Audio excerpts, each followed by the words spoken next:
Hello प्यारे दोस्तों, क्या हालचाल? सब बढ़िया। तो प्यारे दोस्तों, आज की वीडियो में क्लास 12 फिजिक्स का जो हमारा दूसरा चैप्टर है उसमें का एक महत्वपूर्ण डेरिवेशन है जो है समांतर प्लेट संधारित्र की धारिता के लिए व्यंजक।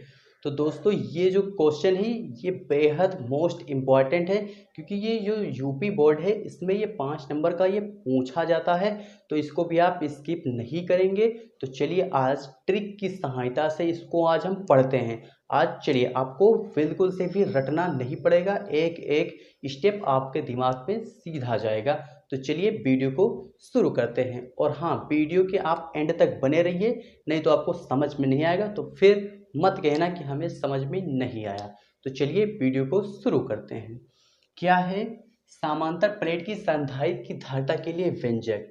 चलिए पहले तो आप डायग्राम देखिए।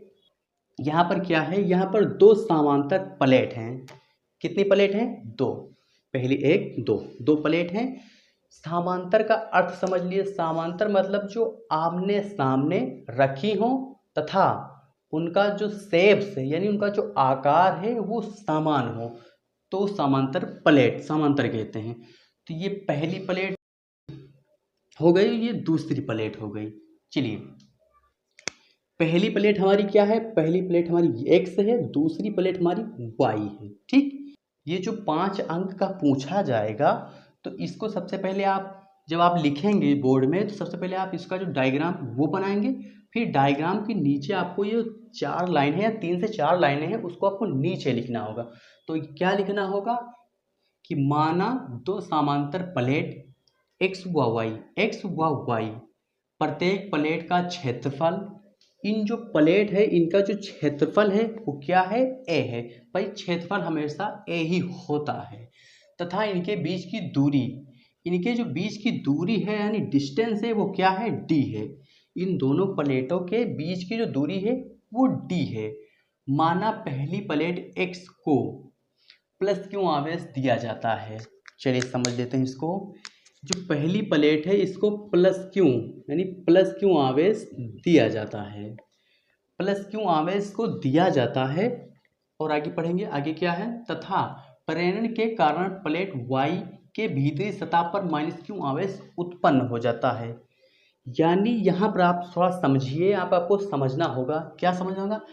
प्लेट जो एक्स है उसको बाह्य स्रोत यानी बाहर से हम इसको प्लस क्यों आवेश देते हैं यानी पहले देते हैं। ठीक, तो जो दूसरी प्लेट हमारी वाई है उस पर माइनस क्यों आवेश उत्पन्न हो जाता है। माइनस क्यों आवेश उत्पन्न कैसे होता है? चलिए इसको समझिए। तो ये होता है प्रेरण घटना के कारण। किसके कारण? प्रेरण घटना के कारण। अब भाई प्रेरण की घटना क्या है? तो चलिए थोड़ा सा आप समझ लीजिए प्रेरण की घटना। प्रेरण की घटना वह घटना होती है जिसमें दो प्लेटें होती हैं। पहली प्लेट को आप प्लस क्यों आवेश दीजिए तथा वह दूसरी प्लेट जो स्वतः ही आवेशित हो जाए यानी उस पर भी आवेश उत्पन्न हो जाए, उस घटना को प्रेरणा कहते हैं। ठीक, तो यहाँ पर ये देखिए प्रेरण के कारण दूसरी प्लेट आवेशित हो गई है और जो ये आवेश है ये आवेश कहाँ जाता है? तो यहाँ अर्थ में जाता है। कहाँ जाता है? पृथ्वी। ये दूसरी प्लेट का जो आवेश है वो पृथ्वी में समा जाता है यानी निरा आवेश हो जाता है। इसमें विपरीत आवेश होते हैं। ठीक, चलिए चलिए आई होप आपको ये समझ में आया होगा। चलिए यहाँ पर देख लीजिए, यहाँ पर जो ये पहली प्लेट है इसका जो पृष्ठ घनत्व है वो सिग्मा है, दूसरी प्लेट का जो पृष्ठ घनत्व है वो माइनस सिग्मा है। चलिए ठीक, अब यहाँ पर हम लिखेंगे, क्या लिखेंगे? लिखेंगे हम समांतर प्लेट संधारित्र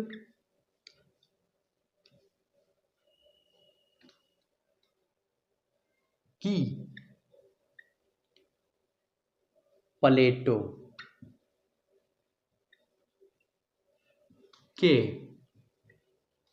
बीच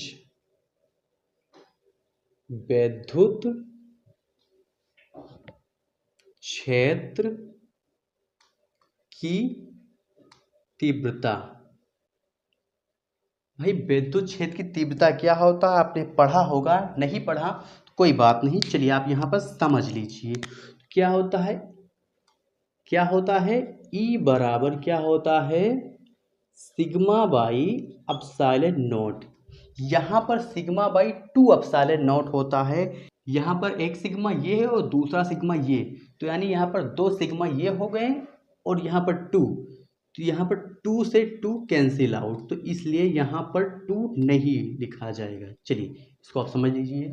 अब आगे देखते हैं। आगे चूंकि क्या रो बराबर क्या होता है, चूंकि रो बराबर होता है क्यू बाई ए। आपने पहले पढ़ा होगा, कब पढ़ा होगा, जब हमने आपको गॉस के प्रमेय के अनुप्रयोग पढ़ाए थे, तो उसमें रेखीय आवेश घनत्व और पृष्ठ घनत्व हमने आपको बताया था। नहीं पढ़ा तो आप हमारे चैनल पे जाइए और वीडियो को देख लीजिए। ठीक,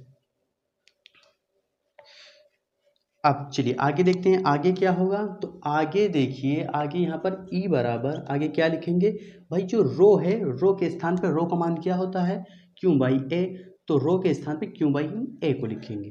तो यहाँ पर क्या होगा, क्यू बाई ए और क्या है, एप्सिलॉन नॉट, तो यहाँ पर एप्सिलॉन नॉट होगा। ठीक, अब चलिए यहाँ पर एक लाइन लिखना होगा, हमें क्या लिखना होगा,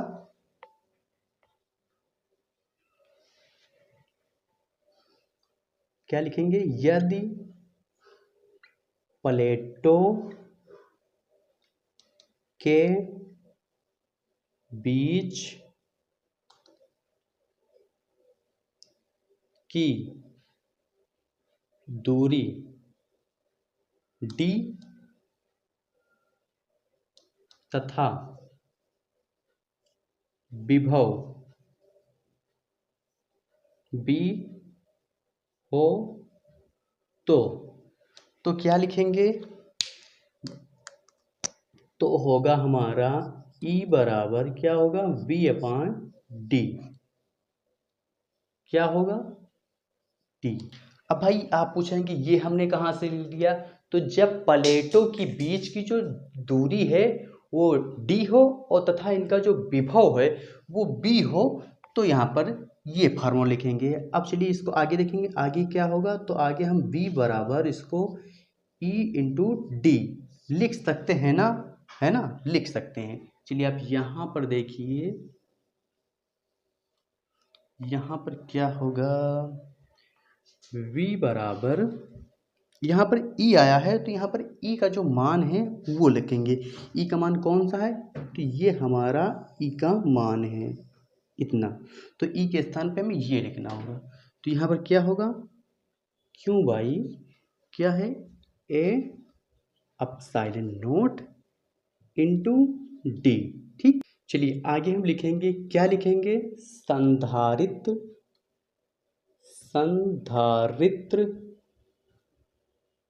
की धारिता। भाई संधारित्र की धारिता क्या होता है, उसका फार्मूला क्या होता है, तो जो हमारी संधारित्र की धारिता है वो C बराबर क्या होता है, C बराबर हमारा होता है Q बाई V। आगे क्या हुआ, आगे हम इसको लिखेंगे C बराबर Q बाई, अब यहाँ पर जो B है, B का हम मान लिखेंगे, B का जो हम मान रखेंगे, B का मान क्या है, कि यहाँ पर अभी हमने निकाला है ना B का मान, तो इसको हम V के स्थान पे लिखेंगे, यानी इसको लिखेंगे Q by A epsilon not into D. तो यहाँ लिखेंगे, स्केच बदलते हैं, Q बाई क्या है, A epsilon not into D. चलिए अब यहाँ पर देखिए कुछ भाई कटने वाला है, तो क्या कटेगा भाई, Q से Q कैंसिल आउट हो जाएगा, तो क्या बचेगा यहाँ पर C बराबर क्या बचेगा, C बराबर यहाँ पर जो ए एप्सिलॉन नॉट है ये ऊपर चला जाएगा, तो यहाँ पर बचा ए एप्सिलॉन नॉट इंटू ये जो डी है ये नीचे आ जाएगा, कहाँ जाएगा, डी बटे में डी। तो यही जो हमारा आ गया है ये समांतर प्लेट संधारित्र की धारिता का व्यंजक है, हमें इसे ही फाइंड आउट करना था। चलिए अब चलिए अच्छा इसको देख लेते हैं, यहाँ पर जो प्लेटों के बीच का जो माध्यम है वो भाई, जैसे अब यहाँ प्लेटों के बीच का माध्यम जैसे वायु या निर्वात हो तो तब क्या होगा भाई, जैसे इस चलिए हम लिख देते हैं यहाँ पर, यहाँ से आप समझ लीजिएगा, यदि प्लेटों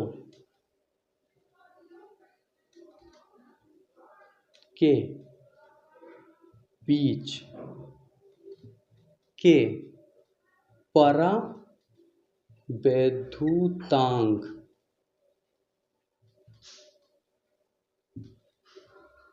भरा हो तो तब भाई क्या होगा, तब होगा यहाँ पर C बराबर, यहाँ पर K A epsilon not into D, ये होगा। ये वही तो है भाई, वही तो, खाली यहाँ पर K आ गया है क्योंकि जो ये माध्यम जो है, माध्यम का जो परावैद्युतांक है वो क्या है, K है, इसलिए यहाँ पर K आ गया। और जो हमारी जो ट्रिक थी, ट्रिक क्या थी, इसको किस प्रकार से याद करेंगे, तो भाई ट्रिक क्या है, यहाँ पर पहले देखिए E है, हमें E निकाले, उसके बाद में क्या निकाले, यहाँ पर हमने कहाँ पर कहाँ ये यहाँ पर V निकाले, फिर उसके बाद C निकाले। तो हमारी ट्रिक क्या है, सबसे पहले आप E निकालिए, उसके बाद में B निकालिए, उसके बाद में C निकालिए। तो ये रही ट्रिक, आप इसको 2-3 बार याद कर लीजिए। EBC EBC EBC आप इसको 2-3 बार याद कर लीजिए, फिर आपको पता हो जाएगा। सबसे पहले हमें E निकालना है, फिर उसके बाद में V निकालना है, फिर उसके बाद में C हमें निकालना है। तो ये रही हमारी आज की ट्रिक। ठीक, आई होप आपको आज का वीडियो समझ में आया होगा। यदि वीडियो आपको पसंद आया तो वीडियो को लाइक कीजिए, और हाँ, चैनल पे हमारे पहली बार है तो चैनल को सब्सक्राइब करके बेल आइकन को प्रेस कर दीजिए, ताकि हमारी आने वाली वीडियो की नोटिफिकेशन आपको मिलती रहे। तो चलिए मिलते हैं आपको फिर किसी लाजवाब वीडियो के साथ, तब तक के लिए love you, bye bye, take care. और हाँ, इसको स्क्रीनशॉट जरूर कर लें।